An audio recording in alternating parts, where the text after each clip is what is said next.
This is Rejected Knowledge, and this is Chapter 3 of Lords of the Press by George Seldes from 1938. Out of print, stuff you're not supposed to know, it's Rejected Knowledge. Chapter 3. Power of the Middle West. Colonel Robert Rutherford McCormick is the only American press lord whom I know fairly well. I was employed by the Army edition of the Chicago Tribune for a short time in 1917, and by the Chicago Tribune Foreign News Service from 1919 to 1928. I had never been to Chicago. Colonel McCormick required a weekly letter from each of his foreign service men, and 2 or 3 times a year held a conference in a European capital, when he impressed us all by his willingness to listen to the views of his correspondents. He was modest, friendly, easy to get along with, and apparently one of the few press lords who had escaped the Napoleon Northcliffe power obsession. To us of the Foreign Service, the daily proclamation that the Tribune was the world's greatest newspaper was a daily joke. In the old days we had, in addition to the Manchester Guardian and the London Times, the Frankfurter Zeitung and the Corriere della Sera, the latter two, alas, now perverted by totalitarian systems. We also had a faint suspicion that the New York World, the St. Louis Post-Dispatch, the Baltimore Sun, the New York Star, and the New York Times might dispute the claim.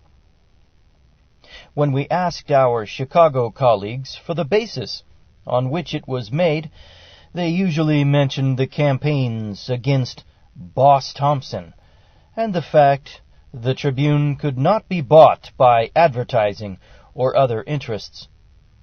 Today most newspapermen, including numerous Tribune employees, agree that if a vote were taken for the title The World's Worst Newspaper, with the fascist press hors concourse, the ultimate choice probably would lie between one of the Hearst journals and the Chicago Tribune. In fact, in the mass demonstrations against the Hearst and McCormick sheets on Election Day 1936, it was becoming evident that the more hated of the two was the Tribune. My relations with Colonel McCormick and the Tribune were always good. On only one occasion was I aware that orders on how and what to write were given in much the same manner as the Goebbels, Ciano, and Hearst propaganda bureaus issued daily orders. I received from Chicago a request for a cable on the failure of government-owned and operated railroads. Duplicates had been sent to all correspondents, and, so far as I know, the responses confirmed the implication. I knew nothing about the German railroads. I was not aware that Colonel McCormick was opposed to the continuation of government operation of the American railroads after the war, and was bolstering his view with foreign illustrations. The information I obtained proved fairly well that the German government railroads were a success, and so I cabled.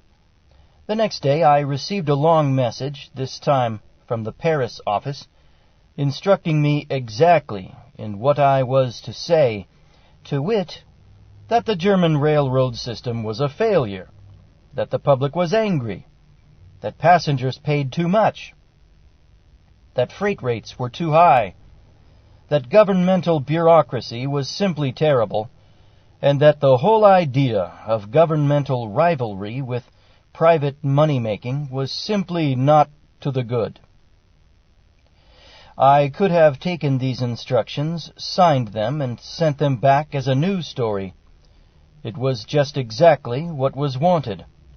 But as this was the one and only case in which I realized that I was being intimidated, and driven into that easy classification known as a journalistic prostitute, I made a thorough inquiry into the railroad business, and finding that my first cable was more than justified, I wrote a tremendously long story, giving facts and figures, triumphantly proving that government ownership and operation was 1,000 times preferable to private enterprise, and that it would be magnificent for all countries, including the United States, to take a lesson from Republican Germany. Need I tell my readers that my cablegram was never published? Moreover, in 1923, when I was finishing my visit to Russia, a colleague from the Paris office, temporarily presiding in Berlin, found to his venal delight that the German state railroads were bankrupt, to the tune of millions of quintillions, and promptly sent a story to that effect. It made the front page.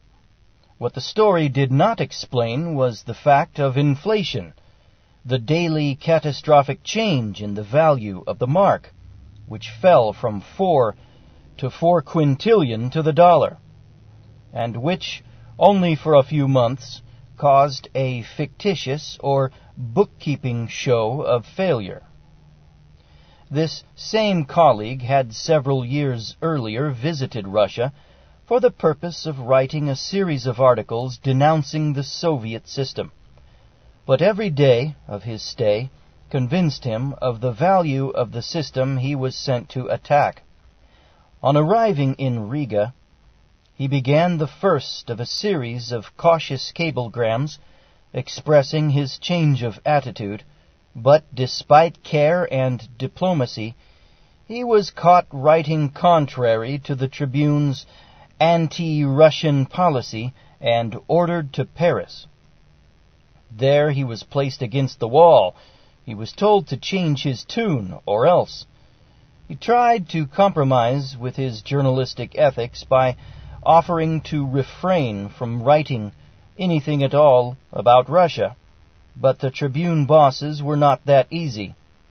They not only insisted that he write, but that he write against Russia.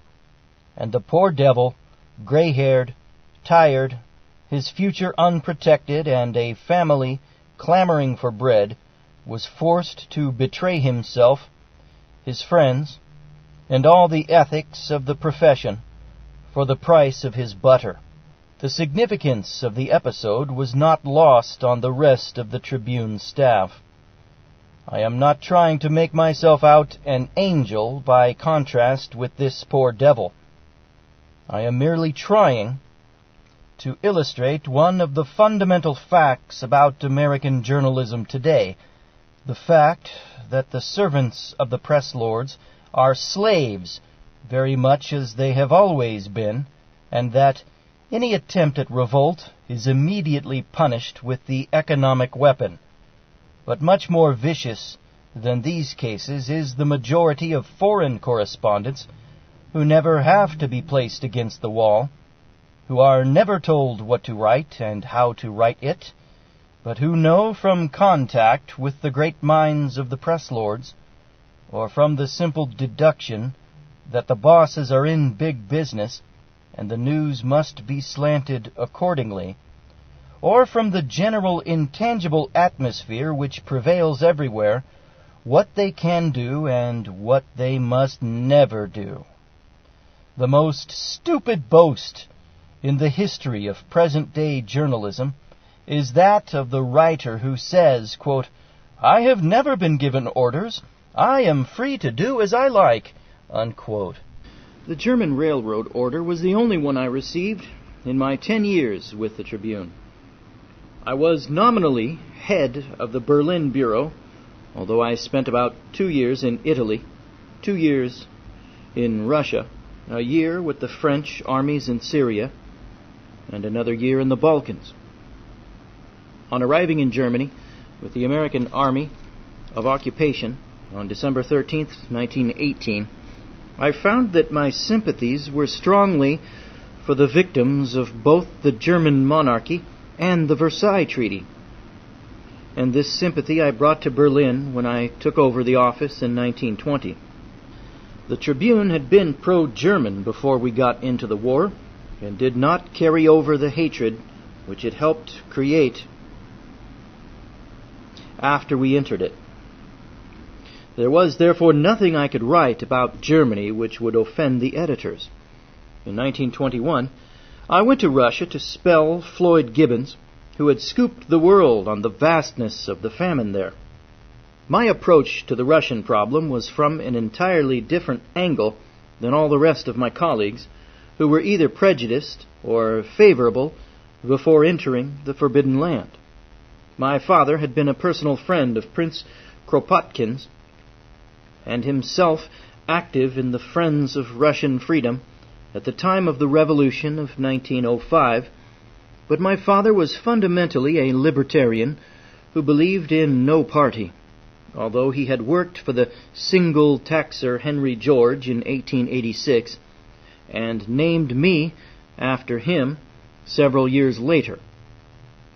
I was born and brought up in the libertarian tradition, and my whole quarrel with Soviet Russia, which certainly had more important quarrels on its hands at the time, concerned freedom for oppositional minorities, which had helped smash Tsarism, but which refused to accept the October Revolution. My contentions were based on my assumption that Russia was no longer threatened from without. I was told that the war was not over, that, quote, the bourgeois capitalist nations, unquote, were plotting to smash the Soviet state, that Russia was surrounded by conspirators, that all the apparent anti-democratic and anti-libertarian measures still in force were necessitated by this unseen state of war which Russians felt then existed. How true that is can be seen today in the Berlin-Rome axis and the open conspiracy of the fascist nations and Tory Britain to destroy Soviet Russia. But to me, all looked peaceful, so I pooh-hooed the idea and departed from Moscow to write a series of articles saying that democracy was dead in Russia, that the Red Terror continued to take a bloody toll, and that the Third International was a red plot to seize the world. No one on the Tribune ordered me to write these stories in this way, nor was the intangible power present directing me to write in accordance with the red-baiting policy of the owner of the paper.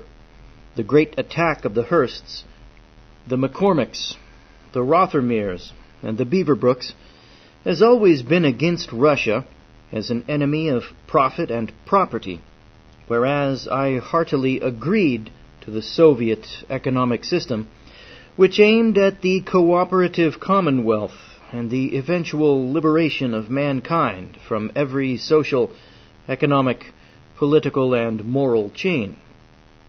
My criticism was of means, not ends. Nevertheless, it was criticism, and therefore it was played up in Chicago, and I got a bonus of $500 and a gold pin from Colonel McCormick, which made me a member of his Eagles. In the course of my Berlin tenure, all sorts of men came in with all sorts of stories, some free and some for sale. A White Russian offered a set of documents about some plotting in Europe. I cabled Chicago and was told the Tribune was not interested because the locale was too far away. Shortly afterward, the White Russian appeared with documents about a red plot in Buenos Aires, for which he wanted $5,000. He compromised, I believe, for $50. At any rate, the story was accepted and published. Several years later, when H.R. Knickerbocker exposed the White Russian forgery factory in Berlin, it was revealed that the story was a complete fraud. This is but one of thousands of instances. A paper publishes what it wants to publish. If the story had been about a white plot against the Reds, And if the documents had been true, not forged, the Chicago Tribune would not have been interested, although the locale might have been as intriguing as Evanston, Illinois. Outside of the German and Russian questions, there were none in Europe, which might cause difficulties between correspondent and publisher. In the case of Vincent Sheen and an amazing story he wrote about, quote, the dogma of the transubstantiation of the Virgin Mary, unquote, it was a matter of pure error. He certainly did not mean to bring down the wrath of the Catholic hierarchy on himself and the paper. When I came to Rome to extricate him and appease the Church, I found that if one had taken the 6,000-word explanation of the case as prepared by the Monsignor who sold Foreign Correspondence Catholic News and condensed it to a 300-word cable, one was more likely than not to produce a false impression and a news item offensive to the Church.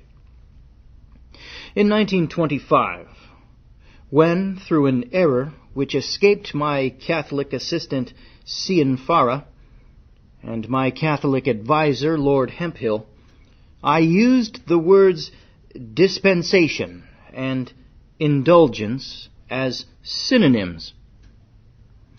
A boycott was then started against the Tribune by a Catholic sheet called Our Sunday Visitor, which caused me great annoyance.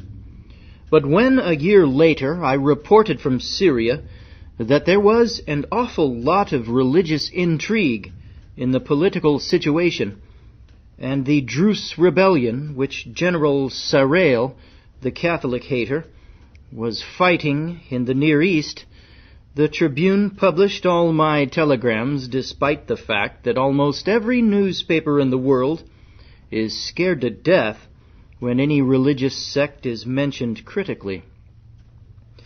There are many more illustrative episodes.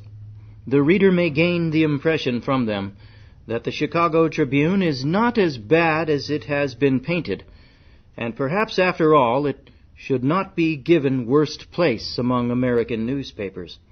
The fact is that I have written considerably about my personal experiences to show that there is no personal feeling in the matter of criticizing this powerful newspaper and its publisher. I have studied the Tribune in America as any stranger from Europe would. I know of no newspaper which is so vicious and stupid in its attack on labor, no paper so consistent in its red-baiting, and no paper, in my opinion, is such a great enemy of the American people. Here follow some of the reasons. No newspaper in America has such an unbroken record of labor baiting as the Chicago Tribune. Today its enmity to the vast majority, which constitutes the laboring class, is cloaked in many kinds of hypocrisy. But there was once a time when the Tribune was more honestly the organ of the rich, the employers, and the exploiters, and when it demanded the shooting down of working men who wanted a better world for themselves, and recommended starvation for those whom the greed of the industrial system kept from exercising their quote-unquote right to work. Joseph Medill, it is true, was against slavery and for Lincoln. He supported the president in his bitter fight against the Supreme Court, not sparing the English language in his attack on the 9 old men of his time. But when panic, the inevitable result of war, followed in 1873, and the country was overrun with the unemployed, whom the newspapers called tramps, the Chicago Tribune had a unique plan of dealing with them, quote, where one is not a member of the Humane Society, unquote. It was this, quote, to put a little strychnine or arsenic in the meat and other supplies furnished the tramps, this produces death within a comparatively short period of time, is a warning to other tramps to keep out of the neighborhood, puts the coroner in good humor, and saves one's chickens and other portable property from constant depredation, unquote. In the great railroad strike of 1877, the Tribune editorially approved the police plan not to fire a warning round over the heads of the working men, but to aim low. Quote, Chicago is too far advanced to permit her bad elements to interfere with her interests, unquote, the Tribune wrote, and urged the formation of vigilantes to supplement the police and militia. 10 days after the Tribune editorial favoring the murder by poison of unemployed, a mass meeting was held where Albert Parsons denounced the capitalist press for its attack on the working people, and particularly the Tribune, which he declared always evaded the labor question by branding a mass meeting of workers as a gathering of communists. At that time, men worked 12 to 14 hours a day, and, said Parsons, the bosses took 5/6 of the profits. The use of new machinery was to blame. Wages were being reduced and men laid off everywhere. The next morning, the Tribune, which approved of the importation of scabs and thugs, demanded that the railroad men who would not take wage cuts and dismissal notices, quote, step out of the way. If they will not step out voluntarily, they must be made to by force, unquote. Strikers were called, quote, the scum and filth of the city, unquote. It was an open class struggle with no euphemism and hypocrisy. Capital and labor were at each other's throats. Parsons and others were arrested. On July 25th, the Tribune reported that, quote, capitalists would offer any sum to see the leaders strung up to a telephone pole, unquote. On the very afternoon in which this hope for hanging was expressed, the police attacked a gathering of 3,000 workers at Halsted and 16th Streets, killing 2 and wounding many. Over the story of this massacre, the Chicago Tribune put the headlines, Red War, desperate contest between rioters and police on Halsted Street, an assembly of the communists swiftly smashed by the police. In this news story, the Tribune referred to the peaceful workmen as thieves and riffraff, cutthroats and bandits, who showed, quote, all the elements of extreme viciousness incident to riots, unquote. Throughout this epoch of unrest, the climax of which was the Haymarket bombing, the newspapers of Chicago, and principally the Tribune, were the chief instigators of class hatred, intolerance, and warfare. Labor then did not exert any pressure on newspapers, and advertisers did not appeal to the poorer people. The press in those days made no pretenses. It was for the rich and against the poor. Time after time, the Chicago Tribune urged the authorities to break up workers' meetings with violence, with gunfire, and, if necessary, with dynamite. Police Captain John Bondfield frequently sent his men to beat up working men and arrest speakers because Mayor Harrison refused to call for federal troops to do so.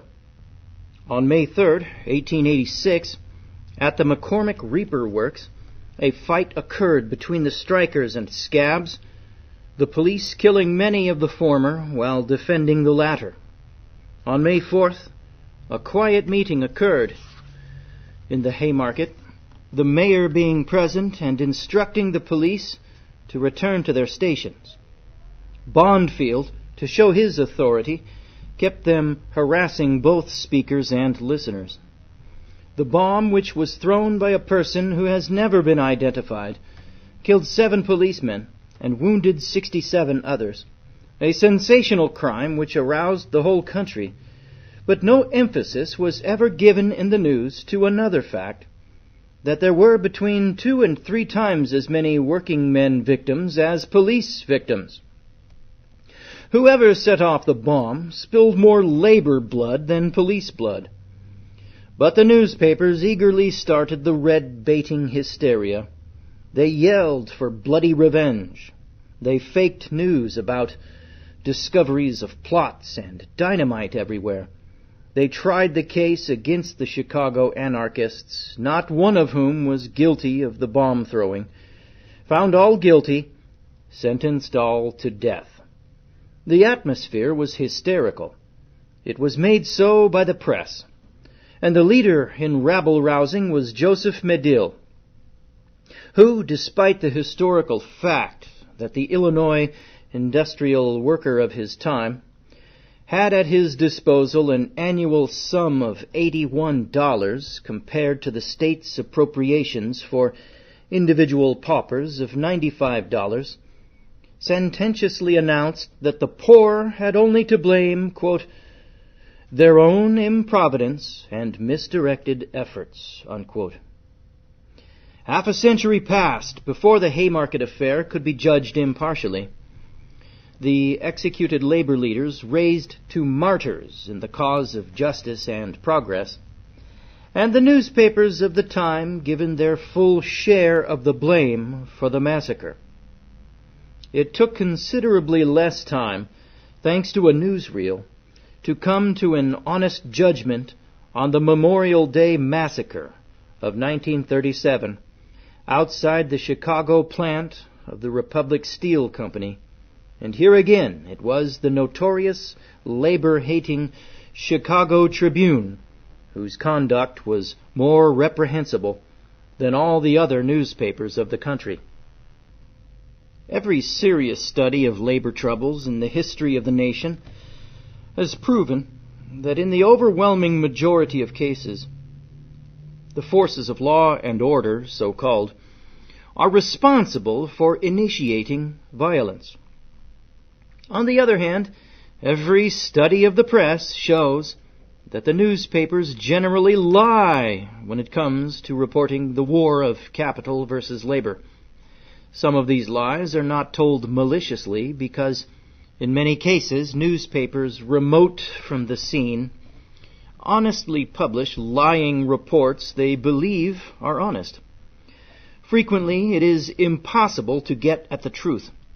But the Chicago massacre was filmed by the Paramount Company, and a description of the private showing of the film before the Lafayette Civil Liberties Committee, reported in the St. Louis Post-Dispatch by Paul Y. Anderson, forced the release of this newsreel, and its general showing also showed up the American press for its complete failure to tell the truth about this bloody and brutal event. The Chicago Tribune praised the policemen, who now stood revealed as ruthless murderers because they protected, quote, life and property, unquote. But the Senate committee's report proved that there was no call to protect life and property. The police and the Tribune charged that the workers intended to storm the Republic plant, but the Senate investigation proved this charge false. The Chicago Tribune, even after the showing of the film, called the police heroic, but the official report called their actions more brutal than crimes committed during the World War, and more cruel in the treatment of wounded. The Lafayette Committee proved that police officials lied both at the time of the massacre and at the Washington hearings. But the Tribune remained faithful to the police. The Chicago Tribune and the police, who needed a scapegoat to hide their murders, charged Reds and Communists with inspiring or leading the workmen. But this charge was proven absolutely false. The Tribune continued to attack John L. Lewis, head of the Committee for Industrial Organization. one of its charges against the labor leader's style of living was sent to Robert S. Allen, co-author with Drew Pearson of The Washington Merry-Go-Round. Allen replied, quote, "The fact that such a story has appeared in the Chicago Tribune should be enough to stigmatize it as a lie. I wonder if that rag ever prints a word of truth about anything except racing and baseball results," unquote. The New York Times, the New York Herald Tribune, and many more conservative and reactionary newspapers whose household gods are the same which business and the police worship, in the case of the massacre of the CIO workers in Chicago, did condemn police violence and did call the police the instigators. Usually these papers blame the victims of violence, and when that is too palpably a falsehood, ignore the matter of blame. The Chicago Tribune was the only big newspaper which stuck to its police guns. It thereby added another claim to the title of world's worst newspaper. No newspaper has been as persistent in its red-baiting campaign as the Chicago Tribune. Red-baiting itself may be legitimate, even if all baiting is unethical. Editorially, newspapers have the right to attack and defend, but red-baiting from 1917 to date has generally been accompanied by every sort of fakery that has helped discredit the press of the world, as was so amply proven by the Lippmann-Merz exposure in the New Republic in August 1920. The paper chosen for a test was the New York Times, which enjoyed a reputation for accuracy and honesty, say about 1,000 times greater than that of the Chicago Tribune, and the Times, in its chagrin, changed its policy. The Tribune did not.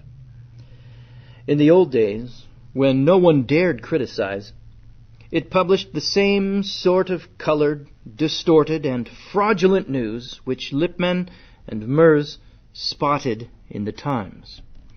Much of it had Associated Press credit lines, and many items were based on quote-unquote well-informed sources. Not that again. That's what the patriots say. Oh man, the Steve Quayle types with his well-informed source hawk, right? Oh, okay. Or, quote, an official of the French Foreign Office, unquote. But they were lies nevertheless, as history has proven. On August 2nd, 1921, the Tribune published, quote, what it said was a photograph of Soviet soldiers turning a machine gun on a crowd of men, women, and children. This picture had been printed in the Tribune 4 years earlier and actually represented a World War scene, as the paper acknowledged, unquote.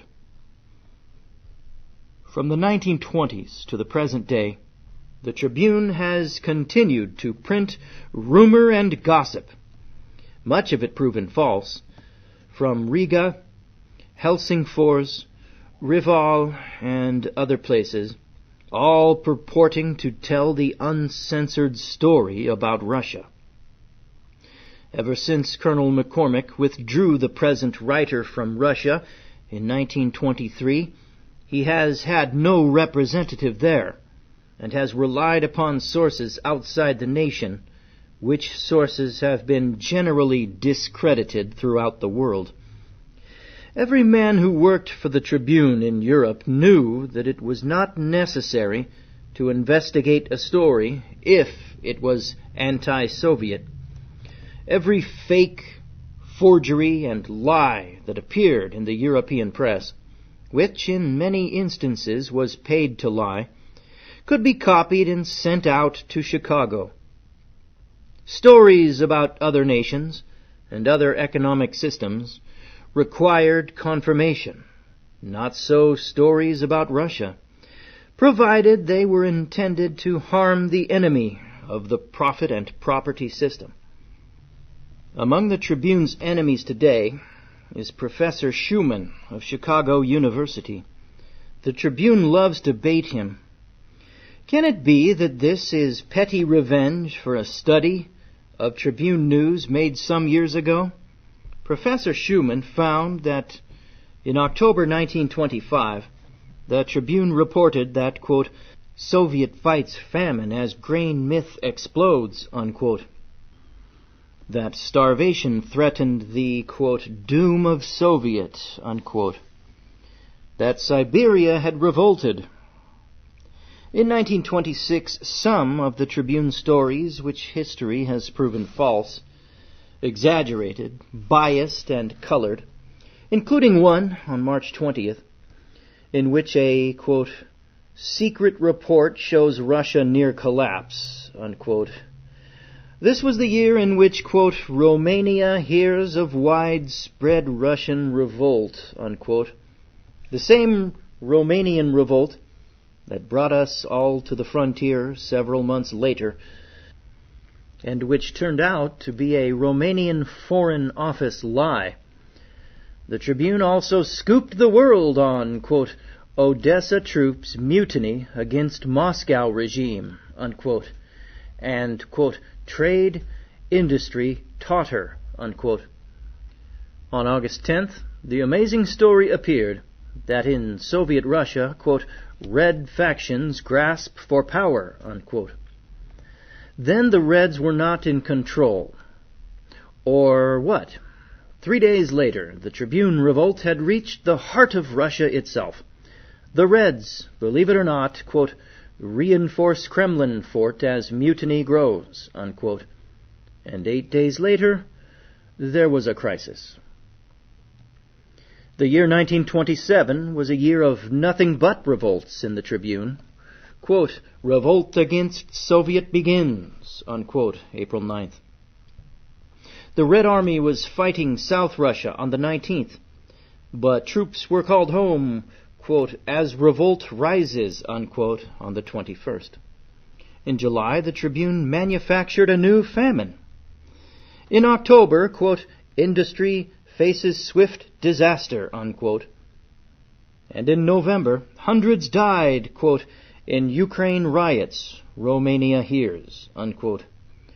Romania and the Tribune always heard the same stories. They were the same lies.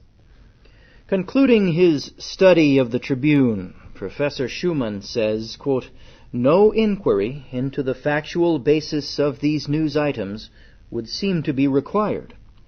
Suffice it to say that all of their reports of mutinies, revolts, and uprisings were wholly without foundation, so far as the writer has been able to ascertain, and that the remaining headlines differed only in the degree of their inaccuracy. The total picture presented is completely at variance with the facts and is obviously calculated to discredit the Soviet regime, unquote. In August 1932, the Finnish police found a group of insane grave robbers who performed obscene rites with dead bodies, whereupon the Helsingfors correspondent, aware that the colonel loved such stories, added to it a line saying that the persons arrested, quote, called themselves proletarians, and one is said to be a communist, unquote. During the excitement over the Weyerhaeuser kidnapping, the Tribune printed a front-page story purporting to be an interview with a Washington state police official who said that radicals interested in the lumber strike were being investigated for connection with the crime. The official may have said so, but it was a pure red-baiting sensational story, which in time proved false. In the North Pole flight from Moscow to the United States, the Tribune saw nothing but a red plot. First it reported that it was, quote, timed to lend the greatest support to the waning CIO movement, unquote, and later it reported in a terror-stricken editorial that John L. Lewis attended the banquet to the heroic flyers who, quote, timed their flight to land in America when Lewis and his CIO needed something to distract the public attention from their violent activities and take some of the curses off the red purges which filled the press, unquote. On November 13th, 1937, the Tribune reported from London the discovery of a plot by German agents to assassinate the Soviet dictator Joseph Stalin. Confessions of two alleged German spies arrested in Leningrad early in the fall are said to have compromised Litvinov, Soviet Commissar of Foreign Affairs, and to have been the real reason for the reputed arrest of 3 Soviet ambassadors, unquote. But despite the Tribune discovery, Litvinov has not been executed. A happy combination of Roosevelt baiting and red baiting was attempted by the Tribune in August 1936, when it reported sensationally, but under a Riga dateline, quote, that Moscow has ordered Reds in the United States to back Roosevelt against Landon, unquote. To this story, the Chicago Daily Times, only supporter of the president, replied with a front-page editorial saying, quote, if the Tribune, or any other newspaper, can prove to the satisfaction of the American Society of Newspaper Editors and the American Newspaper Publishers Association that the Tribune's dispatch from Donald Day, dated Riga, Latvia, August 8th, with its heading, is true, the Times will donate $5,000 to the work of the Freedom of the Press Committee of the American Newspaper Publishers Association, unquote, of which Colonel McCormick is the head, body, and feet. Moscow called the story a fake. Colonel McCormick refused to make a statement. He never took up the challenge. But, acting under the freedom of the press for publishers, he ordered one of his cartoonists, who today are almost unique in upholding their tradition of prostitution of talents in newspaper offices, to draw a picture of Soviet Russia shouting orders to American Reds to stop Landon. And Landon's partner, Colonel Knox of the Chicago Daily News, published an editorial a week after the $5,000 challenge for veracity had been made, in which it was said that, quote, in plain English, the Communist International at Moscow has authorized American communists to vote for Roosevelt in order to play up to other American radical groups and to defeat Landon and Knox, unquote. Needless to say, Hearst played up the same hoax. Colonel McCormick's sympathy with the reactionaries and red baiters is also shown in his association with the Sentinels of the Republic, with Harry A. Jung, and his endorsement of Mrs. Dilling, when Senator Black's committee investigating lobbying took up the Sentinels of the Republic, it exposed, as the chief backer, a family named Pitcairn, and a series of letters. President Alexander Lincoln wrote to W. Cleveland Runyon that, quote, I think that the Jewish threat is a real one, unquote. And Runyon replied that, quote, the old-line Americans of $1,200 a year want a Hitler, unquote. The entire propaganda of the Sentinels was shown to be subsidized by big business, by Irene DuPont, Alfred P. Sloan, look at that, the same cast of characters, DuPont, Sloan, Pitcairn, E.T. Stotesbury of the House of, you guessed it, Morgan, and Raymond Pitcairn, a Philadelphia industrialist. The moral supporters the Black Committee found were Al Smith, John J. Raskob, William Randolph Hearst, and Colonel R. R. McCormick. McCormick hates Justice Black more than any man living. Colonel McCormick's testimonial endorsing the Red Network appears on the cover of the 3rd edition of this thoroughly unreliable red-baiting collection of hate and prejudice. In his pamphlet, quote, Plotting America's Pogroms, unquote, John L. Spivak names Harry A. Jung as one of McCormick's protégés, who supplies the colonel with a great deal of his inside information about the communists and the Jews. The names Dilling and Jung are further linked by the La Follette Civil Liberties Report from page 321, of which I quote, National Labor Relations Board Report, Patriotic Associations as Undercover Agents. Quote, Spy and strike-breaking agencies not infrequently assume the masks of patriotism, ultra-Americanism, or some form of public service. They sometimes set up affiliates under patriotic camouflage, or sponsor citizens' committees for an alleged public purpose. Conversely, organizations actually or originally patriotic have been known to engage in industrial espionage and strike-breaking.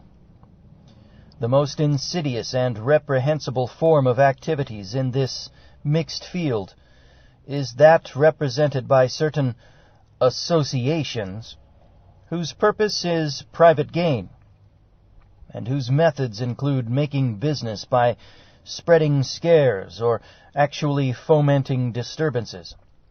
The most frequent guise for these associations is some form of quote-unquote red hunting.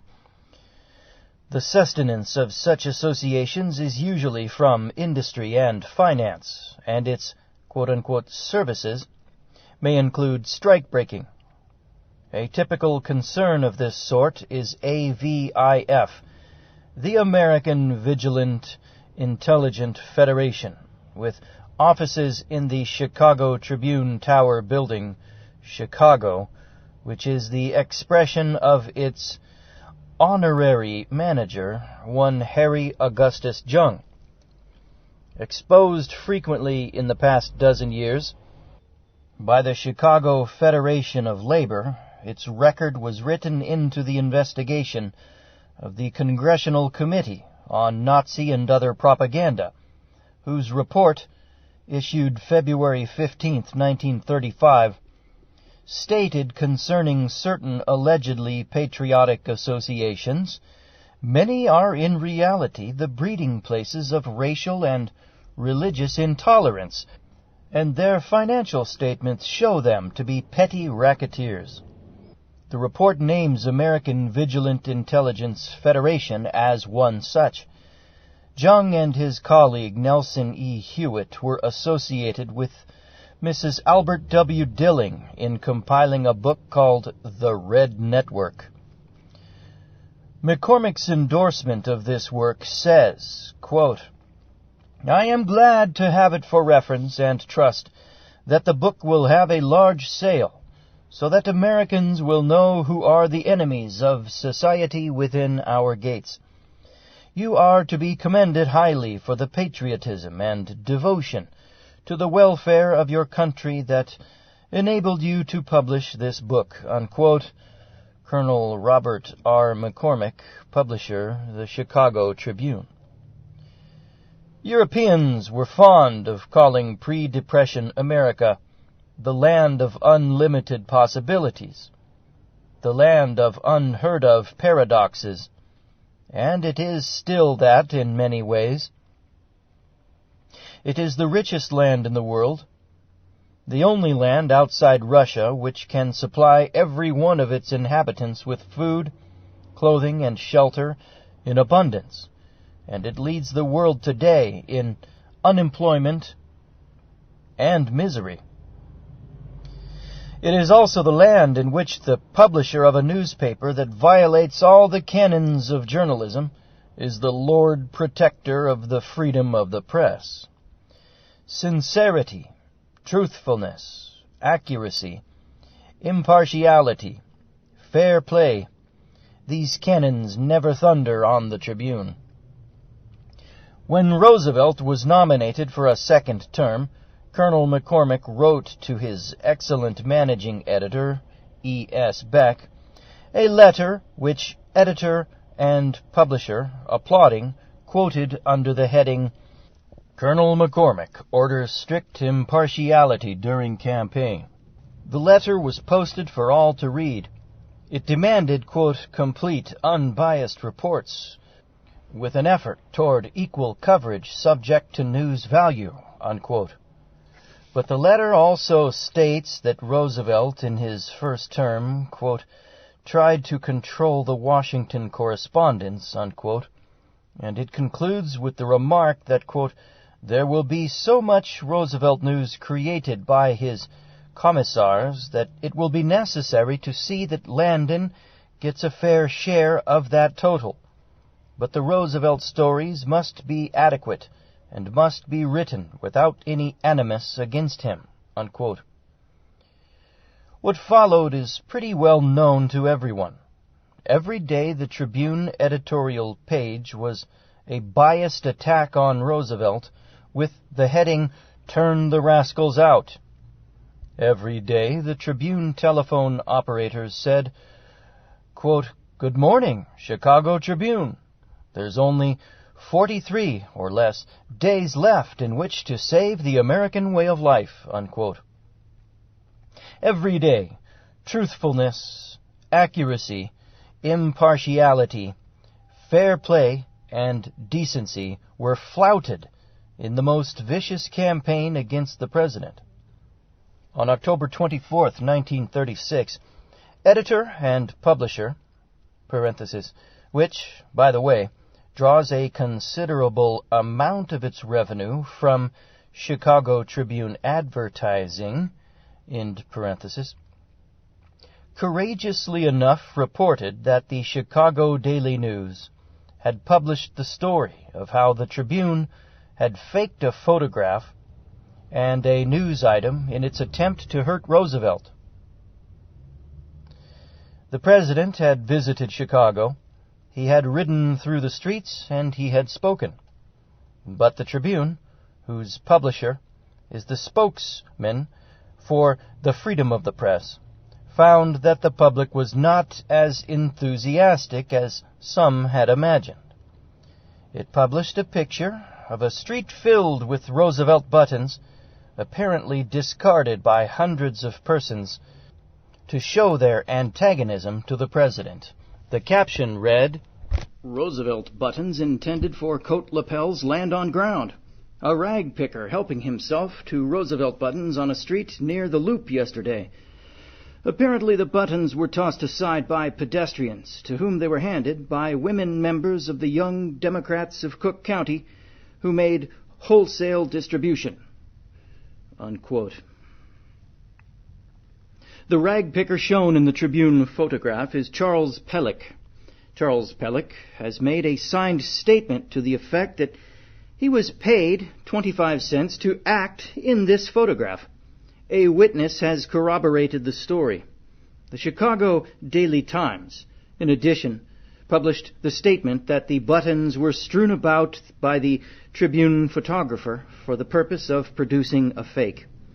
But when editor and publisher asked Colonel McCormick for a statement, all it was told is that Tribune photographs are always authentic, nothing more. Toward the end of the campaign, President Roosevelt's name did not figure in the news for days on end. Everyone knows that the campaign was one of the filthiest in American history. But few outside Chicago know how much responsibility for making it so lies with the Tribune. On the day following the 1936 elections, even Mr. Hearst tried to make amends and cover up his stupidity, but the Tribune was unrepentant. It began the campaign, which it now continues, against every liberal and progressive measure which the administration has proposed. wrote William T. Evjew, editor of The Progressive, quote, "The Chicago Tribune is once more conducting a campaign against the Roosevelt administration, which, for viciousness, was only exceeded by its memorable attempt to defeat Roosevelt for president. The Tribune, which always hypocritically poses as the great defender of the highest standards of journalism, is now resorting to practices which violate every standard of decent journalism. The Chicago Tribune is the most vicious and unscrupulous newspaper in the United States today." Unquote. Under the Medill Trust, Colonel McCormick and Joseph Medill Patterson have become equal millionaires and have increased their millions through their successful conduct of the Tribune and the New York Daily News. $3 or $4 million net profit a year has been a recent average. In 1933, when most newspapers were pretty deep in the red, Chicago reported $2,900,000, and New York, with the feature syndicate's profits included, $3,800,000 net. In boom years, the profit has been $10 million. McCormick and Patterson are so rich they could afford to provide America with two great newspapers equal and perhaps surpassing the Manchester Guardian. Patterson, in fact, does have a sort of social conscience. He is evidently a man of goodwill, and without having a messianic complex, he has a desire to help his fellow man. On the other hand, in a period of 10 years, I have never heard McCormick express any concern for anyone, and no actions of his newspaper have betrayed either a social conscience or even a social understanding. There are, of course, the Tribune Crusades, a safe and sane 4th of July, lower taxation, modified spelling reform, Big Bill Thompson, to bring the horse back to the farm, Americanism, freedom of the press, the Chicago School Board. The Tribune has conducted campaigns which have made the people of Chicago believe it is their great, fearless defender, devoted entirely to the common good. But as the Tribune has grown richer and richer, the Crusades have grown weaker and weaker. They no longer ever endanger a dollar of advertising money or any other profit. The Tribune's fight against the school board was always cloaked in altruistic verbiage. The board at one time included Jane Addams, Louis F. Post, and Raymond Robbins, three persons whose integrity could never be questioned. I'm gonna dispute that, George Seldes, because Raymond Robbins, during the World War I period, was the Red Cross official who was working for the Rockefellers.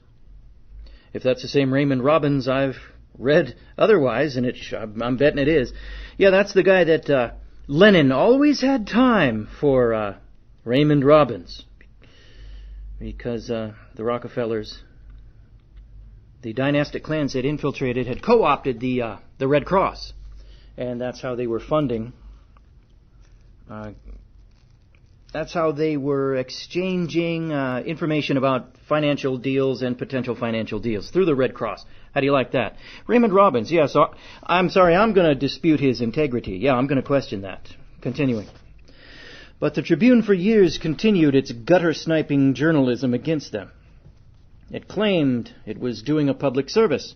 But the few who knew the facts believe that the entire crusade was caused by the Tribune's disinclination to pay what the board thought a fair price for the land on which the Tribune downtown building stood. The Tribune crusade against Senator Black becoming a Supreme Court justice was said to be in the public interest. The public, of course, does not know that Black had previously attacked the Tribune. Here is the Congressional Record Report. Senator Wheeler had just explained how subsidizers of the Liberty League made contributions in the form of loans so that the losses could be written off the income tax returns. Senator Black then said, quote, Of course, it is necessary to invent many new methods. The Chicago Tribune several weeks ago was required to pay back some $300,000 or $400,000 by reason of the fact that they had some kind of a corporation, and they had manipulated and managed it around until they thought they were not obliged to pay. Perhaps they thought they could keep on doing that until there would be some administration which would not make them pay it back. Mr. Wheeler says, "The senator does not intimate that the Chicago Tribune would do anything illegal." Mr. Black replies, on February 12th, 1936, "That was published in a press dispatch. Of course, I would not intimate that.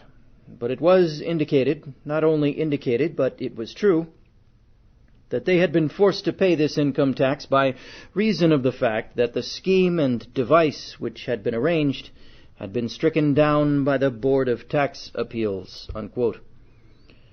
The public reads the Tribune's attacks on Secretary Ix and perhaps gets the notion that the paper is brave and unbiased, but it cannot know, because the Tribune has suppressed most of the story, that Ix, who once was employed by the Tribune, has bitterly attacked it.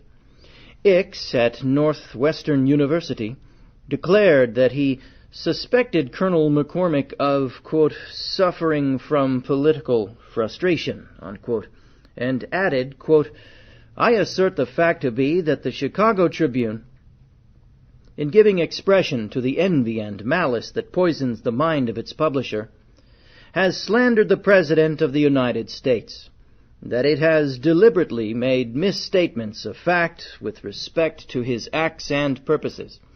Its news has been colored by insinuations, innuendos, and falsehoods." It is interesting to note that Colonel McCormick is now content to sit at the feet of his rival publisher, William Randolph Hearst, and eagerly pick up whatever journalistic crumbs may fall from that gentleman's table. The Tribune is erupting Hearstian front-page editorials. Every one of these ponderous and pontifical pronouncements that I have read has been based upon a false premise or has drawn a false conclusion. Colonel McCormick published a front-page editorial on October 11th, which sought to create the impression that Mr. Roosevelt and other members of his administration are allies of the Communist Party. This bogeyman with which to frighten the moronic mind was first raised by Mr. Hearst. So here also we find Colonel McCormick sneezing when William Randolph takes snuff. In making this statement about President Roosevelt, I charge Colonel McCormick with insinuating what he knows to be false. Unquote. Of course, it is safe and sane to campaign for a safe and sane 4th of July, and there the Tribune was successful. The campaign to bring the horse back to the farm is a whim of the horse-loving colonel. And although the McCormick cousins, who manufacture farm tractors, and the various automobile makers did not like it very much, there was no advertising boycott of the Tribune. In fact, all Tribune crusades, ever since McCormick took sole charge of the paper in 1925, have not endangered a penny of profit, although they may have sounded magnificently defiant to the Chicago public.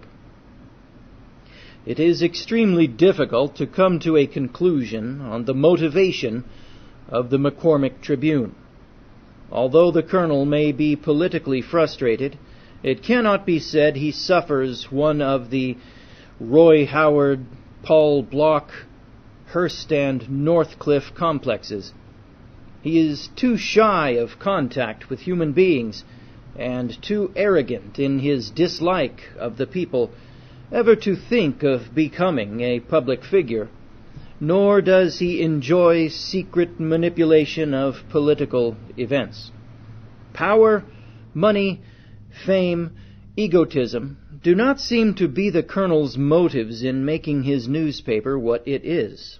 and revenge may be the reason for the personal feuds with certain notable men. The Tribune used to advertise that it, quote, is not a philanthropic institution, nor is it a religious or a political institution. It is a commercial institution, unquote. And the Colonel himself has said that, quote, there is venality in almost everyone's life, unquote. But both statements also fail to explain the Tribune completely.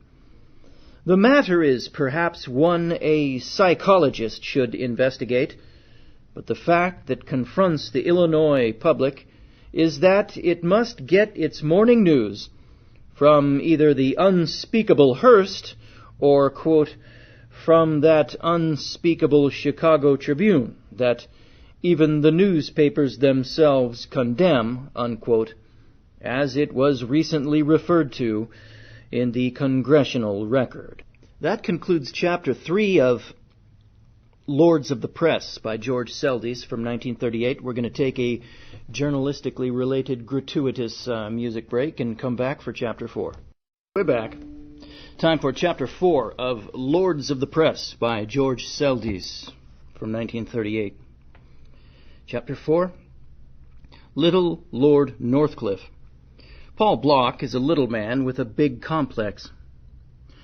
Like Northcliffe, Hearst, and numerous others, some in high positions of sane respect, others in forgotten hooskows, Paul Block has a nicely polished Napoleonic egotism. This ego runs to things big. He cannot sleep in a little room. He cannot ride in an ordinary sleeper or in a small automobile. When he stops over in a city, he rents a suite of 3 to 7 rooms for himself alone. He has his own private coach to attach to regular trains, and his automobile is the biggest made.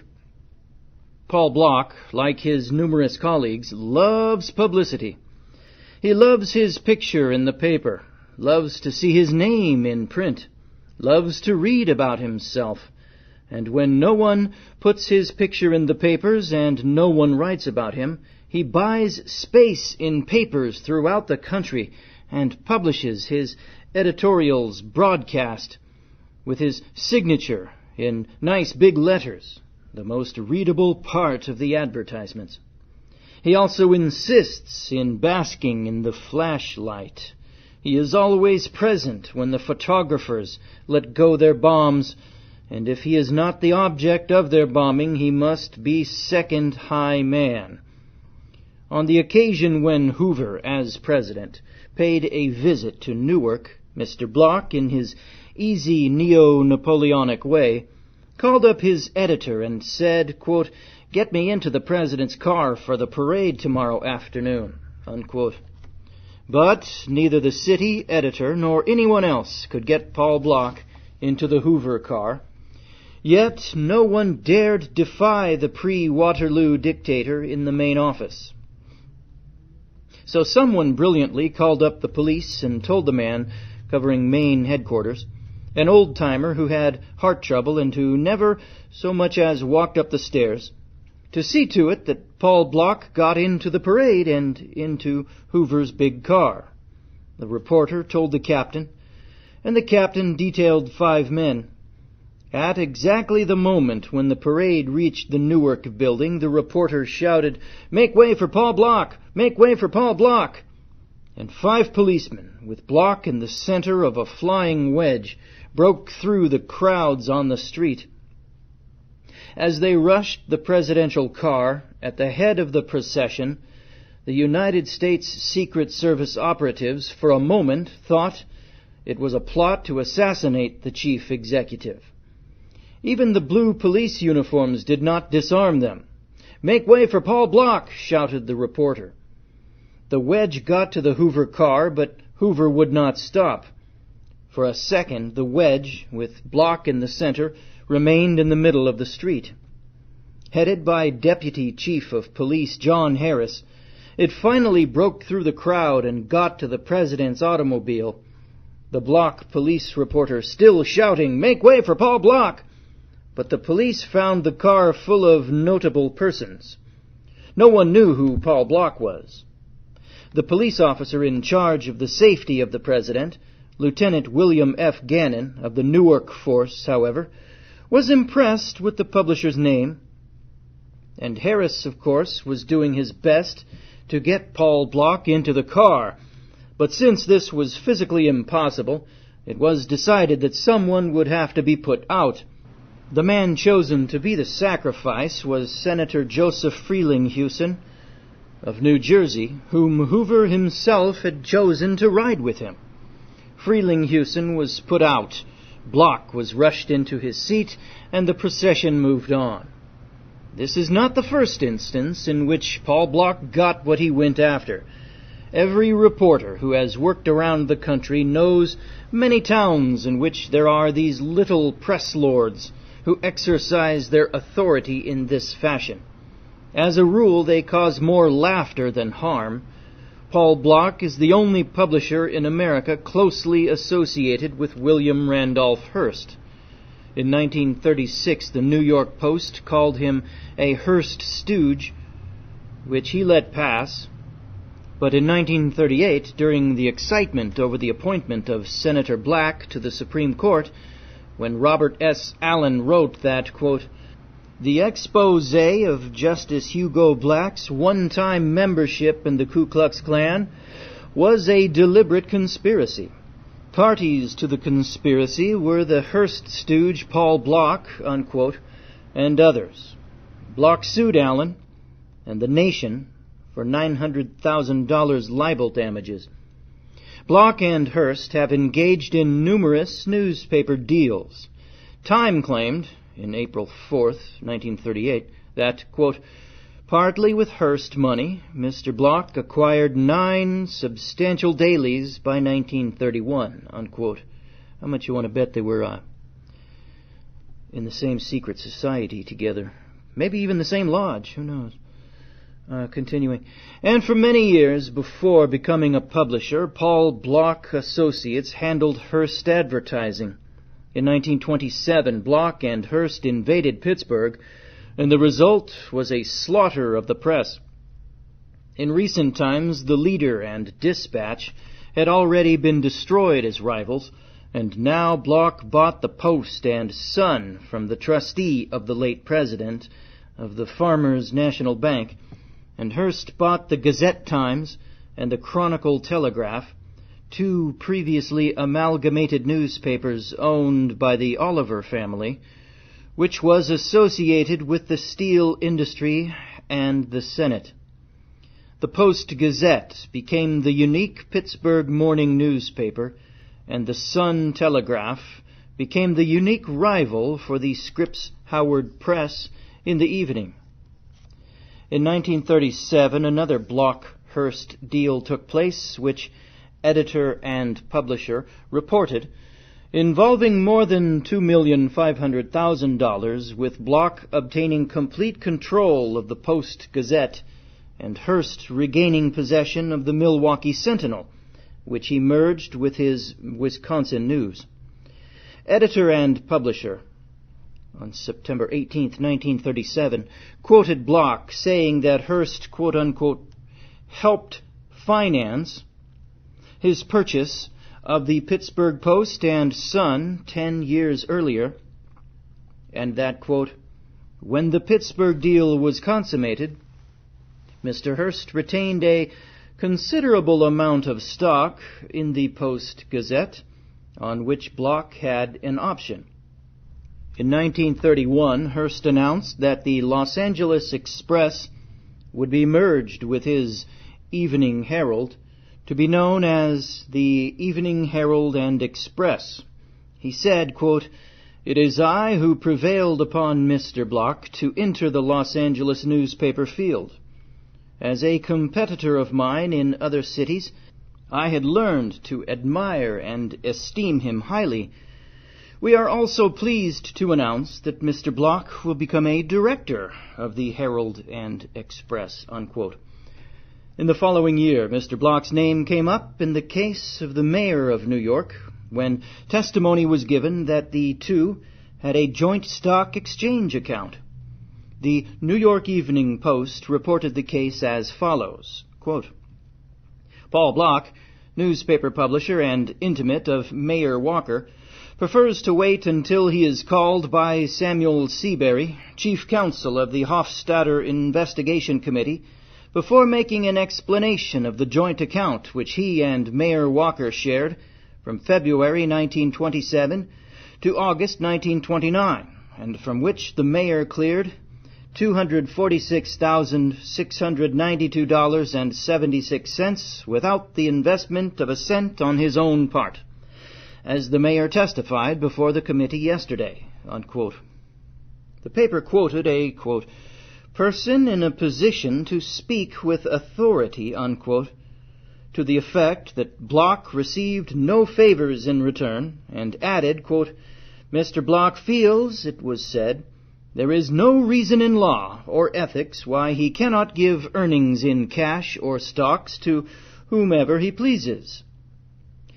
Mr. Block was associated with State Senator John A. Hastings in a chemical company which planned to produce a tile for use in subway stations, unquote. In the 1936 campaign, Block was almost as partisan as Hearst in his defense of Landon, despite the fact that the Republican candidate for president administered probably the worst snub ever given, this, quote, squat, sallow, bald little punch, unquote, as Time called him, when he refused to let Block hitch his private car on the Landon special train. Nevertheless, about 7 weeks before Election Day, Mr. Block let the Hearst American publish a scoop interview in which he said, quote, I have never felt more certain of anything in my life than the defeat of President Roosevelt. By mid-October, people will wonder why they ever had any doubt about it. Roosevelt will be defeated by two things, high taxes and the increased cost of living. Every working man is now being taxed annually $200 in indirect taxes, unquote. Block, like all publishers, is supposed to know what the people think and want.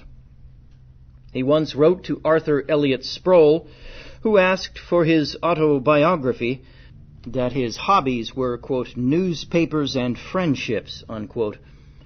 He said he had never started a newspaper.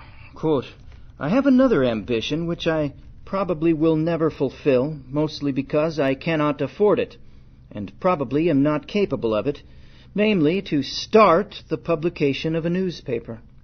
The reason for this is because I have bought a newspaper which was in a receiver's hands and have been lucky enough to build it up so it is successful. I have consolidated papers. I have bought newspapers. However, I have never started a newspaper. That would be a great thrill if it would not break me. However, as already mentioned, I probably will never do it. I like progressive newspapers, but not sensational ones. I would not know how to publish the latter kind. However, for that matter, there are lots of things I do not know, unquote. The modesty is false. Mr. Block thinks very well of himself.